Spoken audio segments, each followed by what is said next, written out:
Bawal yàgg naa ki jàmbaar ndeysaan dégg nga Cheikh Anta li muy wax si livre bi nee na musul gis si àdduna bi benn réew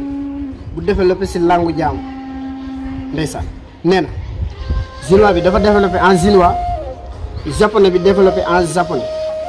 mais nee na ñun sénégalais yi dañuy bëgg a développé si langue française te du lu war a mën a nekk xoolal ma sénégalais bii di làkk espagnol moomu ko dañ ko imposé rek te dañoo jël sunu langue nationale bii di wolof ñu boole ko suñ programme njàng waaw bis dina ñëw chinois bi làkk wolof parce que culture dañ koy jaay jëlee calcul ak mat nga def ko si joolaa séeréer ba ci wolof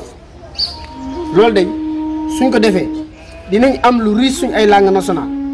waaye nag Cheikh Anta warul jaaxal kenn kuñ ko tuddee maam Cheikh Anta borom dërëm ak ngërëm moo ne ko woon Cheikh demal jàng lii day waral ne rek ba war moo bari ay meññiteef si wàllu science kenn mun ci Cheikh Anta borom carbone 14 Cheikh Anta mu ngi dëkk fii caytu soriwul dara ci góor yàlla yi tamit ki raw ñëpp Bawal ji la dëkk muy Cheikh Ahmadou Bamba Xaadim Rasul yaakaari jaam yi tey ak ëllëg man day ndawul Bawal laa waaye maa ngi ñaan yàlla su ma màggee yàlla naa nekk magum Bawal maa ngi ñaan yàlla sama reef bi yàlla bu ma ko dara yàq yàlla bu ma ko dara yàq